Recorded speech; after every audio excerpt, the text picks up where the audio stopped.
Assalamualaikum warahmatullahi wabarakatuh. Innal hamdalillah nahmaduhu wa nasta'inuhu wa nastaghfiruhu wa nastahdihi wa natubu ilaih. Wa na'udzu billahi min shururi anfusina wa min sayyiati a'malina. May yahdihillahu fala mudilla lahu wa man yudlil fala hadiya lahu. Wa asyhadu an la ilaha illallah wahdahu la syarika lahu. Wa asyhadu anna Muhammadan 'abduhu wa rasuluhu alladzi la nabiyya wa rasula ba'da. Allahumma shalli wa sallim wa barik ala nabiyyina wa habibina wa qudwatina sayyidil anbiya'i wal mursalin Muhammad ibn Abdullah sallallahu alaihi wasallam wa ala alihi wa ashabihi wa man tabi'ahum bi ihsanin ila akhiril anam. Allahumma arinal haqqa haqqan warzuqna ittiba'ah wa arinal batila batilan warzuqna ijtinabah. Allahumma anzilir rahmata wal maghfirata was sihhata was salamata wal hidayata wat tawfiqa alaina fi hadzal majlis. Allahumma amin. Amma ba'd. Ikhwani wa akhwati fillah, a'azzani Allah wa iyyakum jami'an. Hari ini kita kembali mengaji ya, maghrib ini. Dan tema kita pada pertemuan yang lalu tentang Perjanjian Hudaybiyah, Perjanjian Hudaybiyah kemarin. Dan sekarang kita masuk pada pembahasan surat kepada para raja. Setelah Nabi Sallallahu Alaihi Wasallam dengan para sahabat kaum muslimin waktu itu melakukan perjanjian Hudaybiyah dengan orang-orang kafir Quraisy dan sekutu-sekutu kafir Quraisy, maka kaum muslimin itu sudah sedikit aman, karena kita tahu kan ada 3 kelompok yang sangat menentang dakwah Islam. Yang pertama itu kelompok Quraisy sendiri yang ada di kota Makkah dan sekitar kota Makkah. Yang kedua suku Ghatafan, yaitu kabilah-kabilah Arabi, kabilah-kabilah Arab di sekitar kota Makkah dan di sepanjang jalan rute Makkah Madinah. Di sana ada suku Ghatafan, yaitu kabilah-kabilah kecil, kabilah-kabilah itu, tapi mereka membuat sebuah afiliasi antara satu dan lainnya, punya perikatan-perikatan, dan ini menjadi kekuatan yang cukup besar karena kabilah itu cukup banyak. Dan Nabi Sallallahu Alaihi Wasallam ketika sudah melakukan perjanjian dengan orang-orang Quraisy, artinya sudah satu pihak dari musuh Nabi Sallallahu Alaihi Wasallam tidak lagi dikhawatirkan menyerang kaum muslimin, karena sudah terikat dengan perjanjian, dan perjanjian itu selama 10 tahun. Perjanjian Hudaybiyah itu tidak saling menyerang. Dan yang kedua adalah itu suku-suku dari Yahudi atau kelompok Yahudi itu juga sebahagian sudah terusir dari kota Madinah, seperti Bani Quraidah sudah terusir dari kota Madinah. Bani Nadir itu juga kemarin kita bahas ya, sudah terusir dari kota Madinah. Kemudian sebelumnya Bani Qainuqa juga sudah. Itu yang tinggal nanti adalah Yahudi-Yahudi yang ada di Khaybar. Di Khaybar. Artinya apa? Kaum muslimin sudah semakin safety, sudah semakin aman ya, di dalam melakukan dakwah kepada Nabi Sallallahu Alaihi Wasallam. Oleh sebab itulah ikhwah rahmati Allah Subhanahu Wa Taala, maka Nabi melakukan inisiatif untuk berdakwah di luar kota Makkah dan di luar kota Madinah, yang itu mengarah ke Syam dan beberapa daerah lain. Tapi sebelum itu kita akan bahas dulu ya, bahwasanya Rasulullah mulai mengirimkan surat dakwah kepada para raja pemimpin dunia.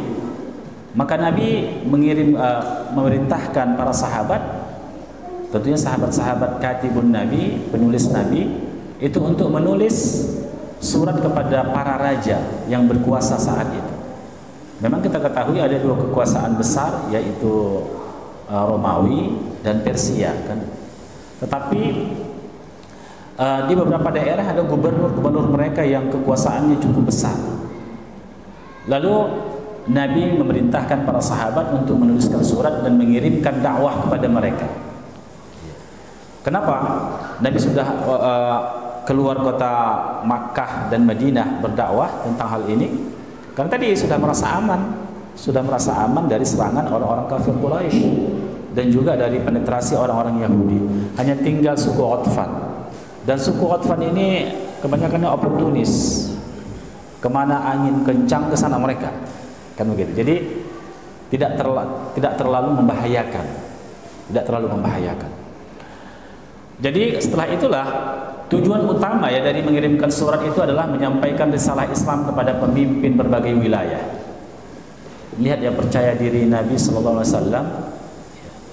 Dia mengirimkan surat kepada Heraklius, kepada Raja Mesir, kepada Raja Habasyah untuk mendakwahkan Islam. Ini nanti pelajaran bagi kita. Bahwasanya kalau kita berada di atas jalan Allah, jangan pernah khawatir. Ya, jangan pernah khawatir untuk menyampaikan kebenaran kepada siapapun. Persoalan dia menerima atau tidak, nah itu persoalan dia dengan Tuhan. Tapi kita menyampaikan. Ini pelajaran penting nanti yang kita peroleh dari surat yang diutus oleh Nabi kepada para raja.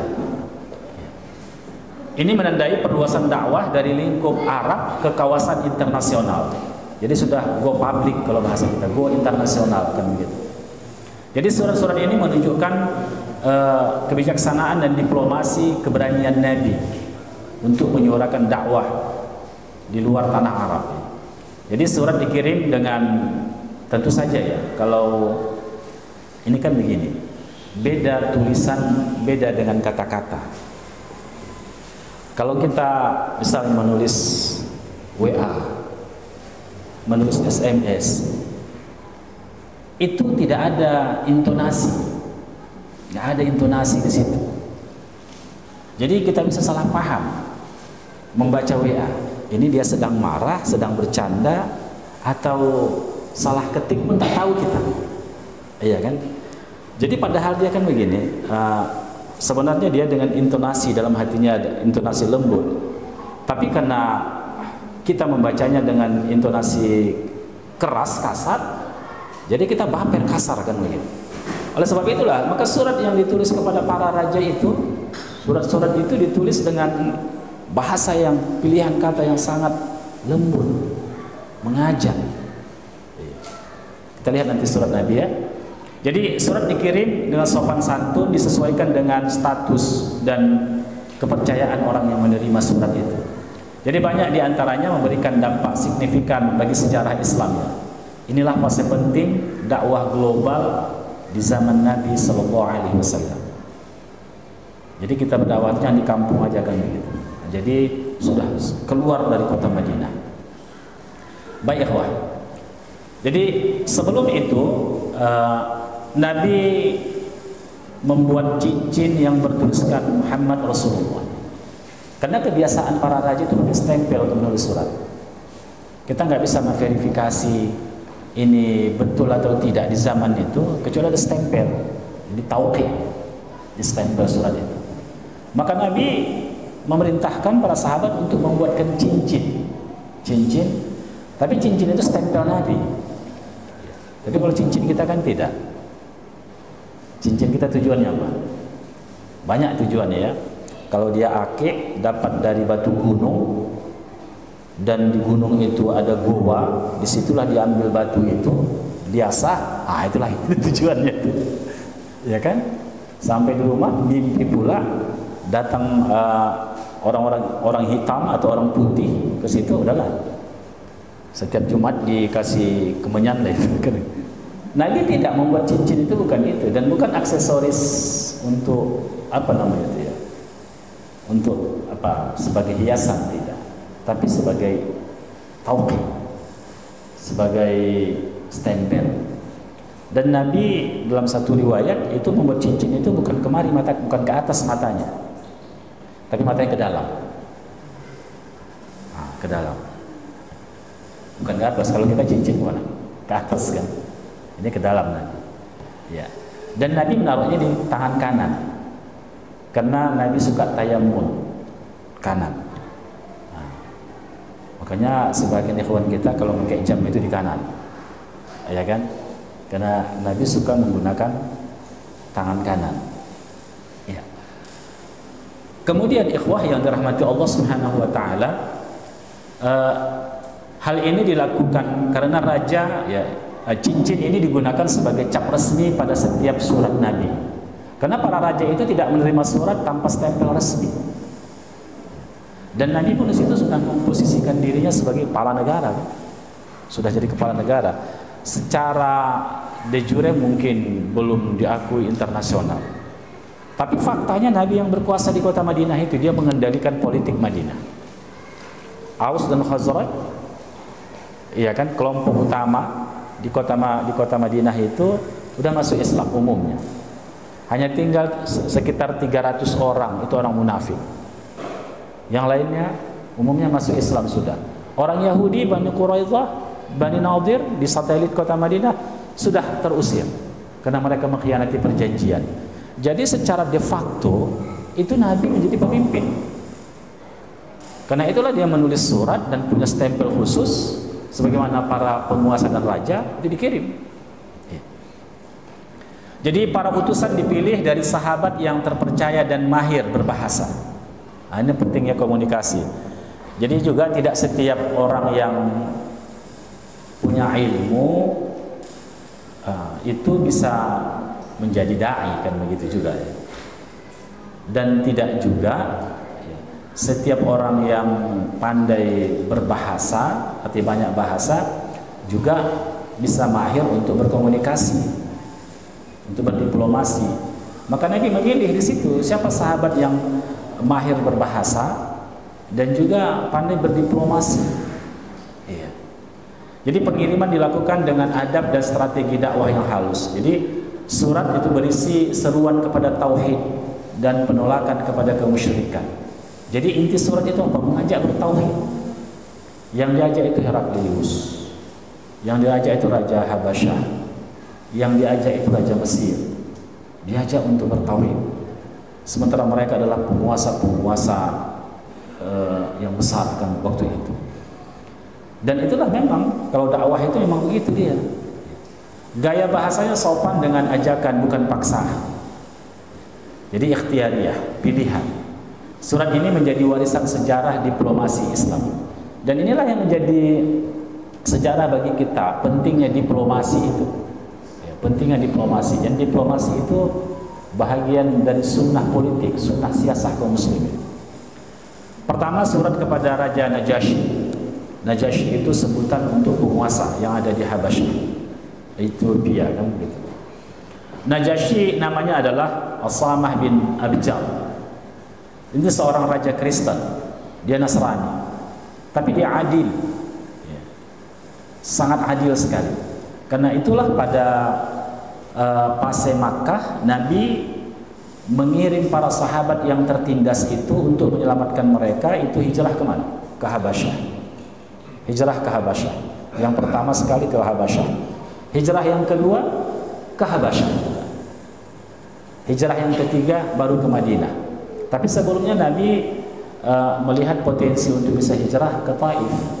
Tapi justru orang Taif itu menolak Nabi SAW, bahkan melukai Nabi, melempari Nabi, seakan-akan Nabi orang yang gila waktu itu. Begitulah penderitaan Nabi SAW. Maka tentu ya, kalau orang memiliki status keilmuan, status apa namanya ya, kedudukan yang tinggi, kadang-kadang mereka merasa lebih sakit itu ketika dia dihinakan daripada dia dilukai. Nabi itu orangnya orang mulia, tiba-tiba dikatakan gila.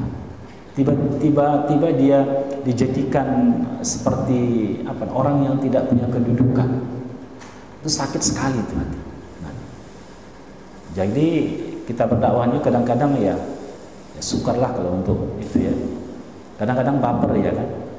Hanya ditegur aja ustadznya, misalnya dalam satu sudut, ustadz harus begini, ustadz udah tersinggung, kadang-kadang baper ya, kan begitu.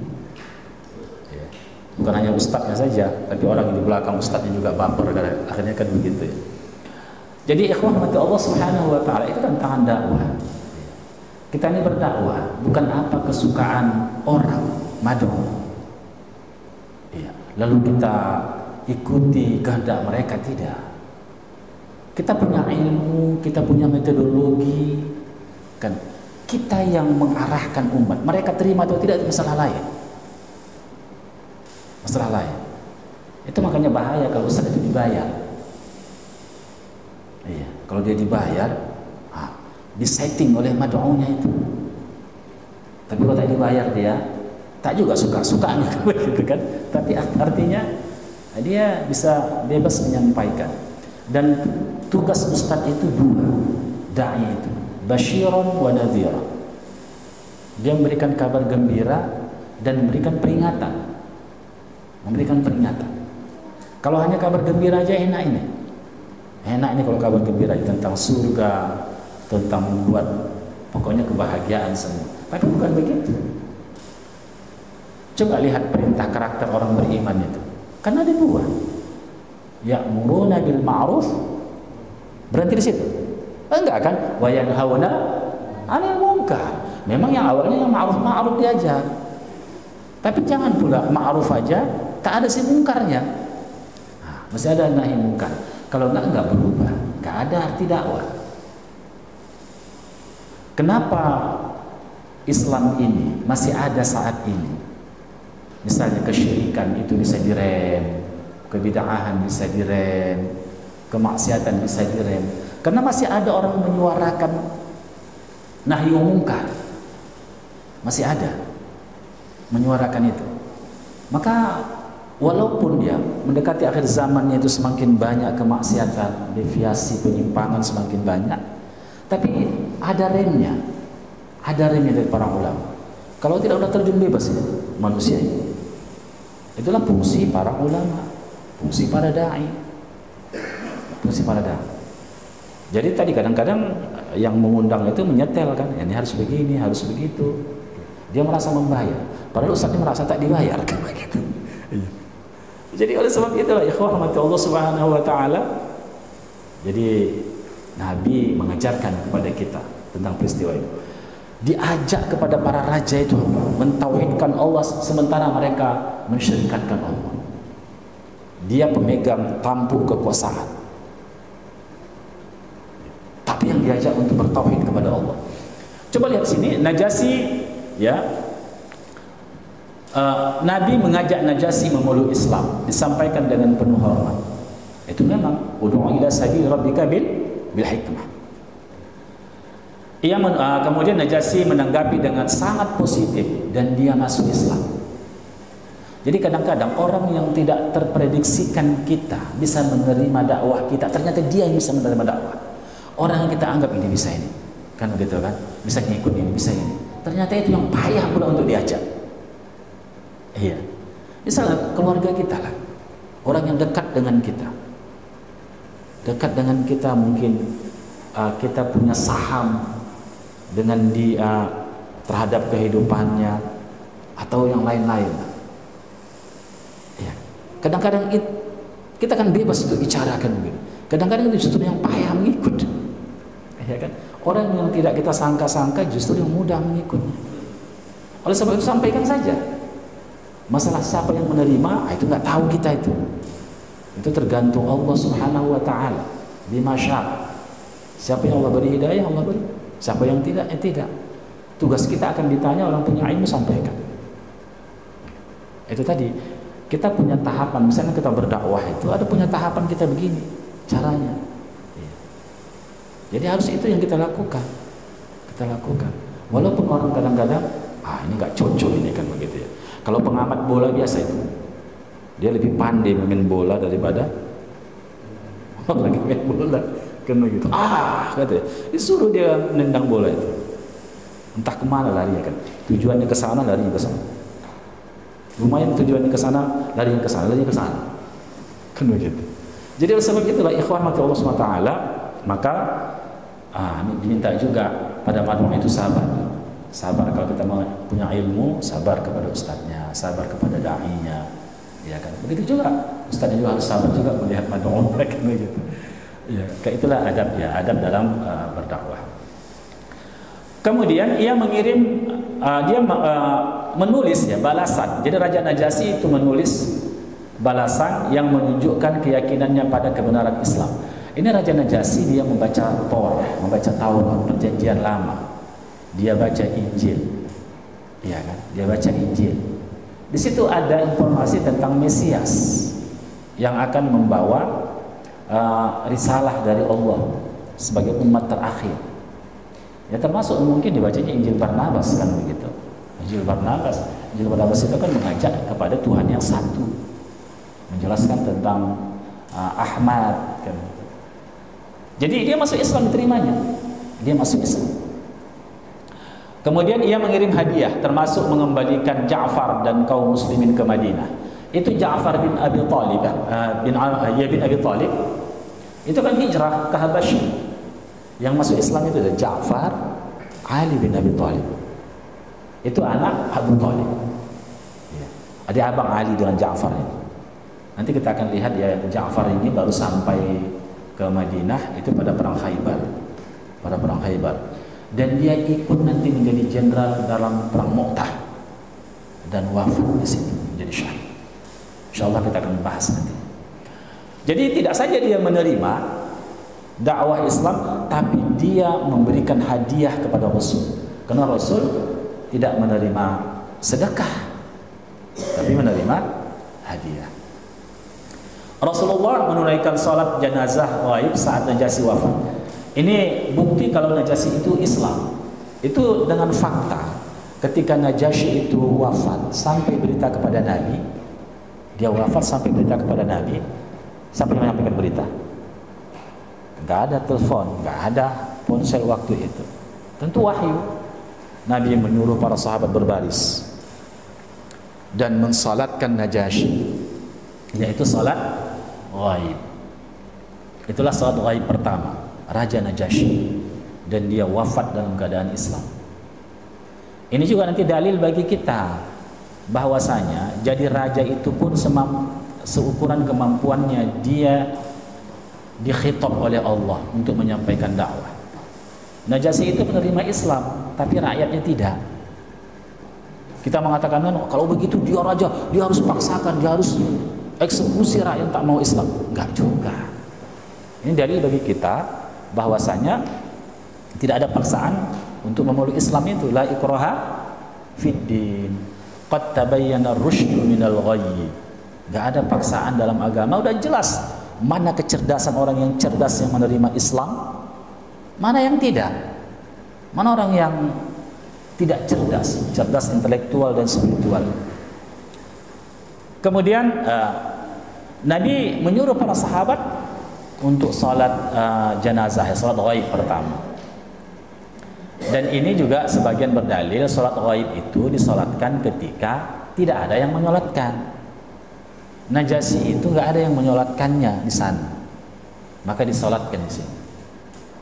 Dan Nabi tidak sholat ghaib pada sahabat-sahabat yang wafat jauh-jauh yang diutus berperang itu, nggak sholat ghaib. Hanya itu ketika tidak ada yang menyolatkan, atau dugaan kita nggak ada yang menyolatkan, baru kita sholatkan. Kalau sudah ada, yakin kita, nggak kita sholatkan lagi. Ini menurut sebagian ulama. Dan inilah pendapat yang paling kuat. Iya. Karena banyak sahabat yang wafat di Makkah, di Madinah nggak sholat ghaib Nabi. Iya. Begitu juga kalau kita sholat ghaib, yang banyak nanti di mana-mana yang wafat ini. Iya kan? Sholat ghaib. Nah, tidak. Tapi kita menerima perbedaan yang ada ya, perbedaan yang ada di antara hal ini. Tentu walaupun ada berbeda, kita melihat pendapat yang lebih kuatnya. Surat kepada Kisra, Raja Persia. Itu surat dikirim kepada Kisra, Raja Persia, tapi ini orang yang sangat angkuh. Dibawa oleh Abdullah bin Hudzafah As-Sahmi. Ketika raja itu mendapat, Kisra itu mendapat surat, dia marah. karena namanya ditulis setelah Nabi, dari Rasulullah SAW kepada Raja Persia. Jadi ia merobek surat itu, dirobek-robeknya, dan dengan sombong lantang dia menghina Nabi SAW. Kemudian Nabi sampai berita kepada Nabi mengatakan semoga Allah merobek kerajaannya. Doa Nabi terkabul. Akhirnya apa? Kisra itu dibunuh oleh anaknya sendiri untuk mengambil kekuasaannya. Bayangkan doa Nabi ya. Jadi langsung anaknya yang membunuh dia karena perebutan kekuasaan. Jadi gubernur Persia waktu itu, di Yaman waktu itu namanya Badhan ya, akhirnya juga masuk Islam. Kenapa? Karena didengarnya Nabi SAW menjelaskan hal itu dan betul terbukti. Beberapa hari kemudian Raja Persia itu dibunuh oleh anaknya, anak kandungnya. Ini menunjukkan kehancuran dan kesombongan di hadapan kebenaran. Makanya siapapun tidak ada yang menyukai kesombongan ya. Dia bisa menolak tapi tidak perlu dengan kesombongan seperti itu. Baik, berikutnya surat kepada Raja Heraklius. Ini diantarkan oleh Diyah Al-Kalbi melalui penguasa Busra. Heraklius membaca surat Nabi. Ia menanya Abu Sufyan yang saat itu masih musyrik tentang sifat-sifat Nabi. Jadi jawaban Abu Sufyan mendukung kebenaran kerasulan Nabi Muhammad. Jadi Heraklius terkesan dan mengakui kenabian Rasulullah SAW. Namun akhirnya dia tidak masuk Islam. Jadi Heraklius dibacanya surat, dia Ahlul Kitab, dia Nasrani, dibaca. Lalu memang ciri-ciri kenabian itu, nubuat itu ada pada Rasulullah. Dan dia pun sudah mau masuk Islam. Lalu diajaknya semua rakyatnya masuk ke dalam gerbang. Kemudian ditutupnya gerbang itu. Lalu ditanyanya, andai kata kalau kita mengikut seruan orang Arab untuk mentauhidkan Allah itu Nabi Muhammad SAW, bagaimana pendapat kalian? Marah rakyat, berontak mereka, demon mereka, protes mereka. Jadi ikhwan mati Allah Subhanahu wa taala, maka ketika itu dia takut kekuasaannya runtuh. Akhirnya dia apa? Dia tidak menerima dakwah Islam. Ini gambaran juga bagi kita, ada orang yang memang ketika sudah merasa aman dengan kedudukan, status sosialnya, pendapatan, dia nggak bisa menerima hidayah. Itu tipikal Heraklius. Akhirnya dia tidak menerima Islam. Padahal tahu dia itu benar. Dan orang seperti ini ikhwah itu tidak bahagia hidup. Karena apa? Karena bertentangan dengan keyakinan dan fitrah dia. Hidup ini kan enaknya kan begitu. Apa yang kita pahami, apa yang kita amalkan, kemudian kita tahu itu sebagai kebenaran, dasarnya juga jelas. Walaupun istilahnya berat tantangannya, tapi kita nyaman merasa tidur kan? Nyaman merasa tidur, enak rasanya.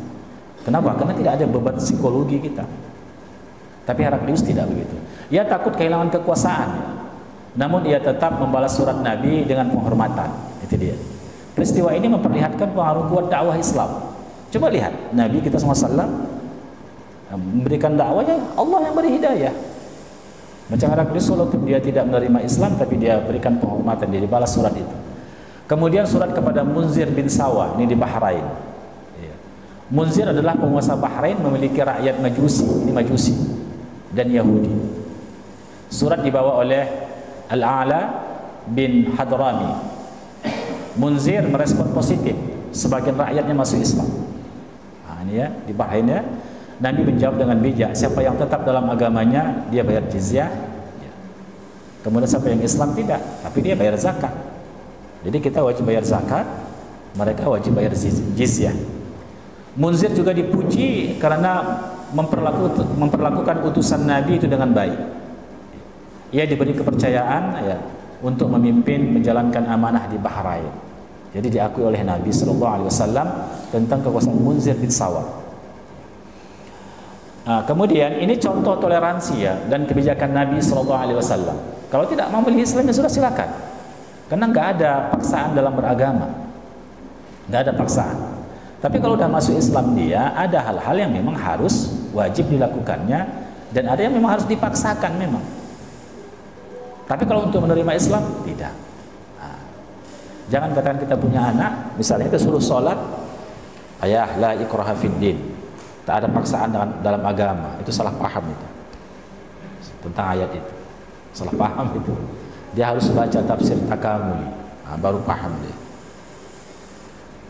Kemudian tak lama Huzaifah pun meninggal dunia. Ya, Hauzah ini pun ya meninggal dunia. Kemudian berikutnya adalah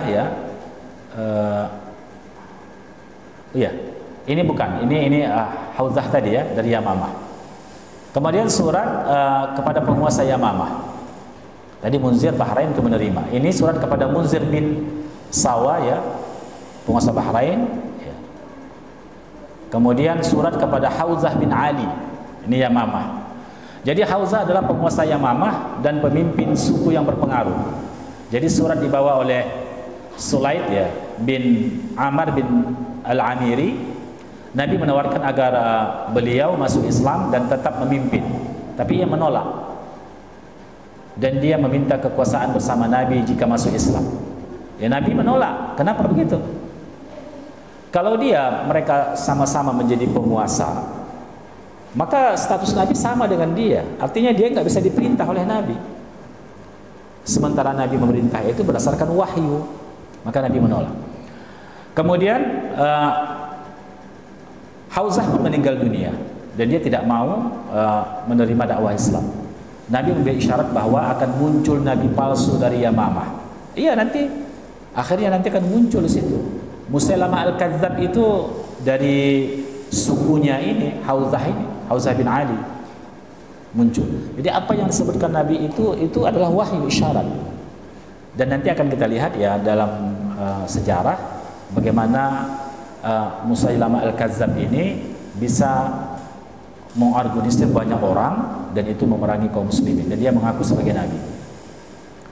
Kemudian surat kepada Haris bin Abi Syamir Damaskus. Ini penguasa Ghassan ya. Surat dibawa oleh Syuja' bin Wahab al-Asadi. Nabi SAW mengajak kepada Islam dan menjamin kekuasaannya, tapi dia menolak dan dia menantang akan menyerang Madinah. Tidak ada tanggapan lanjut ya dari Nabi saat itu. Nabi sangat sibuk. Penolakan ini menjadi bukti tentang dakwah di kawasan Syam. Jadi wilayah Syam itu kelak ditaklukkan di zaman Khalifah Umar ibn al-Khattab nantinya ya. Surat ini memperlihatkan keberanian Nabi menghadapi kekuatan besar. Memang begitulah sifat dakwah. Ya, sifat dakwah begitu. Kemudian surat kepada Raja Amman. Ini juga ini penguasa Amman, Damaskus. Ya. Nabi Muhammad mengirimkan surat kepadanya melalui Syuja' bin Wahab. Isi surat tentu ajakan memeluk Islam dan janji. Ya, ini tadi ya. Kemudian ada beberapa hal yang kita ambil. Waktu kita sangat singkat ya. Udah mau salat Aisyah. Ada tadi pertanyaan lagi tadi ya. Ada 5 menit lagi? 9 menit lagi ya? Baik. Dari sejarah itu yang penting bagi kita, pertama adalah kita mengetahui bagaimana sejarah perjuangan Nabi. Banyak hal yang bisa kita petik dan terutama memberikan semangat kepada kita dalam konteks sejarah penulisan surat ini. Dakwah itu disampaikan. Ya, disampaikan. Dan kepada siapapun disampaikan. Tapi tentunya ada hal-hal yang perlu diperhatikan tentang momentum, tentang pilihan kata, dan seterusnya. Tapi kebenaran harus disampaikan. Kadang-kadang kita kan segan, ya kan segan menyampaikan. Kawan sakit hati pula dia sama kita kalau disampaikan kan begitu. Padahal kalau kita menyayangi dia, kita selamatkan dia kan begitu. Kita selamatkan, disampaikan, tapi dengan cara baik lah. Jangan pula dikasih malu depan orang pula dia, apalagi diumumkan kan begitu. Enggak. tapi dengan cara yang hikmah. Baik ya, istinbat hukum yang pertama adalah legitimasi dakwah global, pengabsahan dakwah global. Jadi dalilnya adalah surat kepada Heraklius dan kepada raja-raja itu. Artinya dakwah itu disampaikan walaupun mereka orang yang berkedudukan tinggi. Dakwah Islam bersifat global. Jadi Islam ini global, rahmatan lil alamin. Bukan hanya untuk orang Arab. Iya kan? Tapi untuk semesta alam. Islam ini menjadi rahmat bagi semesta alam. Kewajiban menyampaikan Islam kepada semua lapisan manusia termasuk pemimpin dan penguasa. Sekali lagi tentu ada trik-triknya, ada adab-adabnya ya. Kewajiban menyampaikan Islam ya, kepada tidak saja pada kelompok atas tapi juga kelompok-kelompok bawah. Dasarnya apa yang dilakukan oleh Nabi Sallallahu Alaihi Wasallam. Yang kedua, itu diplomasi itu sebagai instrumen syariah. Dalilnya Rasulullah mengutus duta, ya, duta diplomatik untuk membawa surat itu dan melakukan negosiasi. Jadi hukum yang diistimbat, diplomasi dan komunikasi antar bangsa itu diperbolehkan dan dianjurkan dalam Islam. Bukan hanya diperbolehkan tapi dianjurkan agar Islam itu memang betul-betul bisa dipahami oleh semua orang. Dan Nabi SAW ketika dia akan wafat, dia tanya para sahabatnya, apakah aku telah menyampaikan? Itu yang ditanya Nabi. Para sahabat mengatakan sudah. Dan itulah tanggung jawab Nabi SAW yang yang paling penting setelah mengajarkan tauhid, mengajarkan syariat adalah menyampaikan syariat kepada seluruh alam, ke semesta ini. Maka Nabi menulis surat setelah aman di kota Madinah, maka beliau sudah memikirkan dakwah untuk di luar kota Madinah. Kota Madinah. Nanti akan kita lihat nanti. Ada nanti utusan Nabi yang dibunuh nanti, maka terjadi perang Mu'tah. Itu akan kita lihat nanti itu, dan bagaimana peperangan 3.000 melawan 20.000 orang. Itu akan kita lihat nanti insyaallah ya. Kemudian ya, menjalin hubungan diplomatik itu bukan dalam bentuk kompromi akidah. Karena salah seorang raja tadi itu meminta apa? Dibagi dua kekuasaan. Jadi bukan dalam bentuk akidah. Ada beberapa suku datang ke Madinah itu. Mereka menawarkan, ya Rasulullah, biarkan kami tidak sholat dulu. Biarkan kami tidak berzakat. Dan biarkan kami selama 3 tahun masih menyembah berhala. Diminta kepada Nabi. Dan kami nanti akan masuk Islam. Tapi kasih rentang waktu 3 tahun kami masih menyembah berhala. Yang dua diakui Nabi. Artinya sebagai sebuah proses pembelajaran. Tapi yang satu tidak. Apa itu? Tetap menyembah berhala. Kalau yang satu tidak. Akhirnya mereka apa? Lama-lama jadi mereka masuk Islam, mereka tidak menyembah berhala. Akhirnya apa? Kesadaran hidayah itu masuk, mereka sholat. Itu dalam tahap mu'allaf. Jadi wal mu'allafatu, al mu'allafatu qulubuhum. Hati mereka itu sedang dilembutkan, sedang, kalau bahasa apa itu, yang sedang dijinakkan, kalau apa ya, sedang dijinakkan hatinya. Karena itulah makanya zakat itu pun bisa diberikan kepada orang yang belum masuk Islam, tapi besar kemungkinan dia akan menerima Islam. Dan juga orang baru masuk Islam untuk membuat istiqomah. Tapi mu'allaf itu tidak sampai 10 tahun, mu'allaf juga sampai tua. Saya ini mu'allaf katanya. Saya mu'allaf. Kemana-mana masjid dia, saya ini mu'allaf katanya. Udah berapa tahun masuk Islam Pak? Udah 12 tahun, saya mu'allaf juga. Kalau begitu Abu Bakar mu'allaf terus gitu. Ya kan? Umar mu'allaf terus. Karena sebelumnya mereka orang-orang musyrik kan. Baik ikhwah mati Allah Subhanahu wa taala. Kemudian yang berikutnya adalah etika komunikasi. Ini penting, kita belajar dari sejarah Nabi itu. Membangun komunikasi yang bagus. Istimbat yang keempat, penegasan kedaulatan Islam. Iya. Kedaulatan Islam. Dan yang kelima adalah kita nggak salah mengikuti standar internasional seperti penerimaan surat dengan acap tadi, karena itu urusan dunia, bukan mengikut tradisi mereka dalam pengertian agama mereka, tidak, tapi sesuatu untuk kemaslahatan legitimasi, maka Nabi membuat statement. Baik ikhwah, demikian kaji kita hari ini. Nggak sempat juga yang menjawab pertanyaan Pak Nazri. Udah waktu ya? Ya sembah. Waktu ya? 3 menit lagi. Iya. Jadi tentang sholat Jumat. Memang larangan dari Nabi. Tidak boleh kita berkata-kata dalam sholat Jumat itu. Karena itulah ini menjadi apa bagi kita ya, anak-anak kita yang ikut sholat Jumat, bagi orang tua itu dibimbinglah anaknya, jangan kasih anak itu ke masjid tanpa bimbingan, tanpa kehadiran kita. Karena kalau anak-anak ini membuat komunitas sendiri, bergawat ini, iya kan? Disitulah lalu awak yang melihat sedang khutbah itu, awak sedang khutbah begitu semangat begitu, mereka bersemangat juga di sana, ikat macam lebah kan begitu, masya Allah. Jadi itu perlu, dan kita nggak boleh mengganggu orang sholat, nggak boleh mengganggu orang sholat. Itu bukan dosa kecil, dosa besar, mengganggu orang sholat. Memang kita tidak mengganggu, tapi orang yang dalam asuhan kita mengganggu orang sholat, ini kan berbahaya, mengganggu orang sholat. Jadi usahakan kita dapat pahala, ini dapat dosa. Memang semua orang sayang sama anaknya, iya kan? Kita pun begitu, dan kita juga ingin mendidik mereka. Ini berarti Ustadz ini enggak ramah anak di masjid, ada masjid ramah anak kan begitu.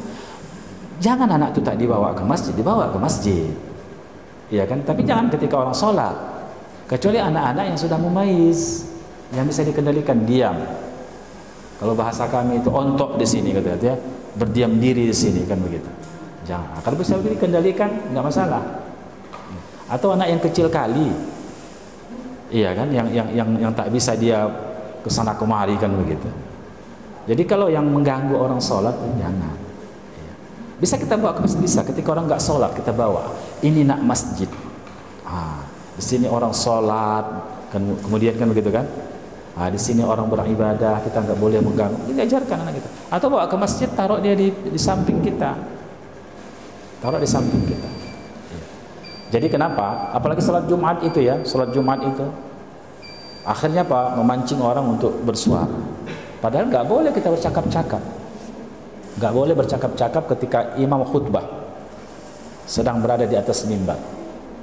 Laun, memang sahnya Jumat kita, tapi pahalanya itu laun, tak ada. Jadi rugi saja kita yang datang. Kalau tak datang, fasik pula kita, harus datang juga kan begitu. Jadi itu pertimbangan-pertimbangan kita lah ya. Demikian saja. Subhanakallah bihamdik, asyhadu an la ilaha illa anta, astaghfiruka wa atubu ilaik. Wassalamualaikum warahmatullahi wabarakatuh.